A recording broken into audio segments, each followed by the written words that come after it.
Berjumpa lagi di Maspur Channel. Apa kabar kalian, Sobat Maspur? Semoga kalian dalam keadaan baik-baik saja dan selalu sehat. Ya, kali ini gue akan unboxing sebuah alat. Salah satu alat kesehatan. Karena temanya kita akan sedikit saja membicarakan latar belakang gue membeli alat ini. Namanya oximeter. Yang alat apakah ini? Jadi begini, terbelakangnya gue lihat ini peningkatan jumlah kasus sepekan terakhir ini semakin mengkhawatirkan gitu.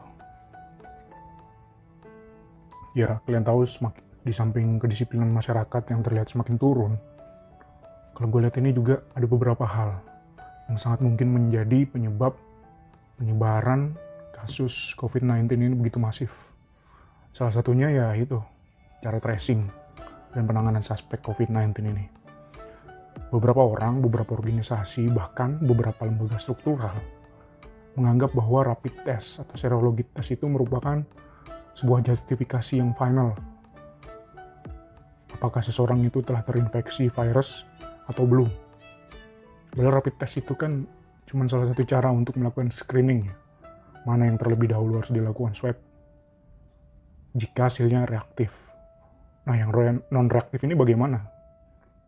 Yang non-reaktif ini belum tentu juga dia belum terpapar virus. Karena ada beberapa faktor yang bisa menyebabkan hasil rapid test seseorang itu non-reaktif walaupun dia sudah terpapar oleh COVID-19. Salah satunya ya karena belum terbentuknya antibodi di tubuh kita ini. Pembentukan antibodi dalam tubuh kita ini perlu proses ya, sekitar 7-10 hari itu menurut literatur yang gue baca. 7-10 hari setelah tubuh kita terinfeksi virus atau bakteri.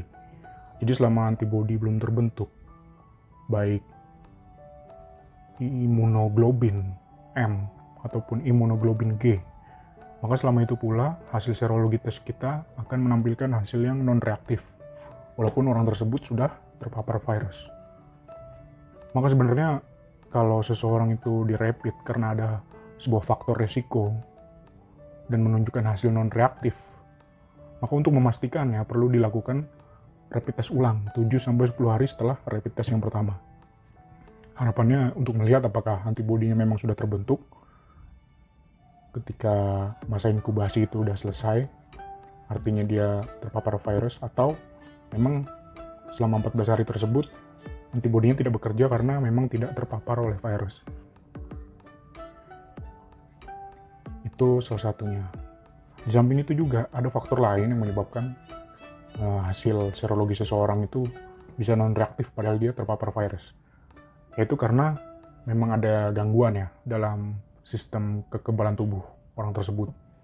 Atau istilahnya immunocompromise. Jadi gampangnya antibodi mereka ini tidak sensitif terhadap serangan infeksi pada tubuhnya. Jadi terpapar bagaimanapun, kalau terjadi kompromis dalam tanda kutip oleh antibodinya, maka ini tidak akan pernah terdetek. Ini hasil rapidnya udah pasti non-reaktif, padahal dia terpapar virus. Dan ini hal yang sangat krusial sebenarnya. Ketika dinyatakan non-reaktif, sedangkan itu dijadikan justifikasi, maka potensi penyebaran itu akan sangat tinggi.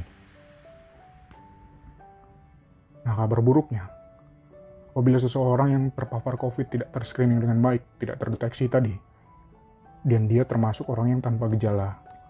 Perlu diketahui bahwa mayoritas penderita COVID-19 saat ini adalah orang tanpa gejala. Jadi dia tidak merasakan apapun, tapi tubuhnya sudah terpapar virus dan berpotensi untuk menularkan ke orang lain. Dan pada kondisi tertentu dalam tubuhnya dapat terjadi penurunan daya tahan secara bertahap akibat gangguan peredaran oksigen dalam darahnya, yang menyebabkan menurunnya suplai oksigen dalam aliran darahnya tanpa ia sadari. Atau istilah medisnya kita sering dengar hari-hari ini adalah happy hypoxia atau silent hypoxia. Itu kondisi menurunnya saturasi oksigen dalam tubuh akibat gangguan fungsi respirasi paru-paru yang menyebabkan saturasi oksigen itu. Nah, jika tidak mendapatkan penanganan yang tepat atau terapi yang tepat, silent hypoxia ini menjadi salah satu dampak yang sangat berbahaya bagi pasien COVID-19. Nah, sebenarnya saturasi oksigen ini kita bisa deteksi.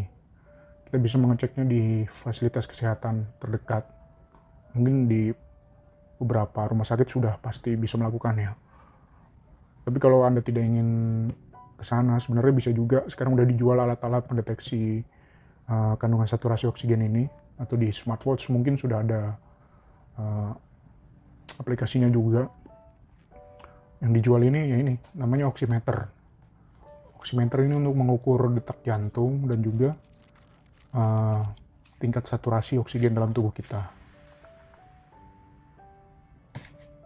Harganya bervariasi dan pasti tingkat akurasinya juga menentukan dari harganya. Mulai dari 40 ribuan sampai 700 ribuan itu ada. Kalian bisa browsing di online store, itu banyak sekali. Nah, kesempatan kali ini gue sudah membeli alatnya. Ini yang murah, yang cuma 50 ribu. Nanti kita akan unboxing seperti apa alatnya. Pantengin terus video selanjutnya. Terima kasih. Pesan gue adalah panik itu tidak perlu, tapi kewaspadaan itu perlu. Itu aja. Jadi ikutin prosedurnya dengan benar. Jangan menganggap bahwa ketika lu mendapatkan reaktif otomatis lu itu tidak terpapar. Itu belum tentu. Jadi tetap harus melakukan protokol 3M dan sudah pasti harus isolasi sendiri sebenarnya. Oke, semoga kalian diberikan kesehatan selalu. Saksikan unboxing dan gue coba nanti alat ini seperti apa. Tunggu video selanjutnya. See you.